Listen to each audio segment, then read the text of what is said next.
Yan ang hanay-hanay na tindahan ng mga souvenir items. So, nagkambas kami at dito yung medyo mura-mura ang kanilang mga paninda. Yan, ito tayo bibili. Yan pa sila, pipili na.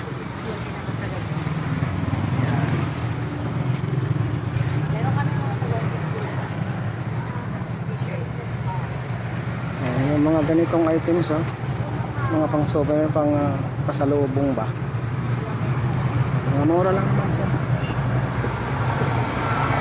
Dami rin pagpipilian dito. Yung mahilig mag-design ng mga mga sa ilaw, mga pang sala. Ayan, no, ang ganda.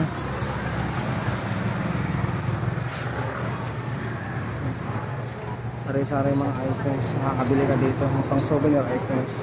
Isa lang ito sa mga tindahan dito, sa napakaraming tindahan ng souvenir items dito.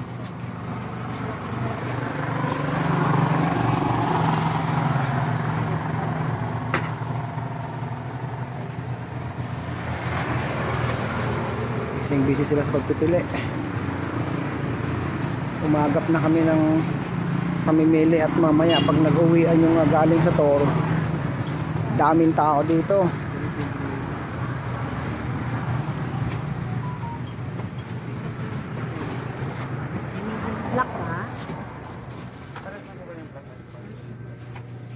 Ito yung mga kasoy seeds. Dito pala sa Palawan, ito ay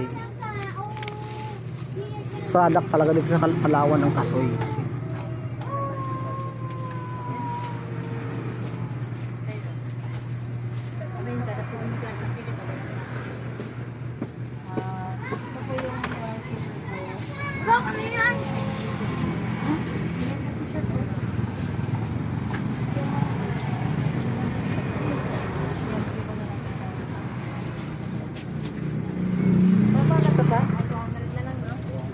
Lima. Sa akin yun, ha. Yung sa inyo hindi ko alam. Gawin mo ng anin. With gitara, puro gitara. Pero pareho lang. Pero sa ano?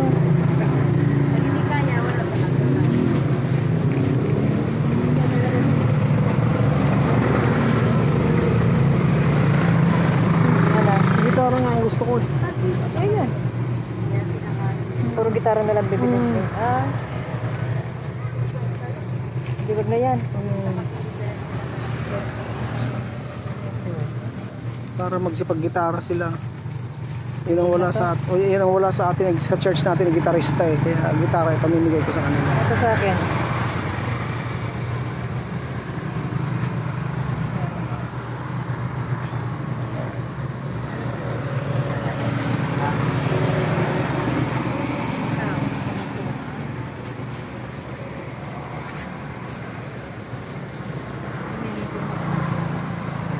Yung mga t-shirt, may napili ka na?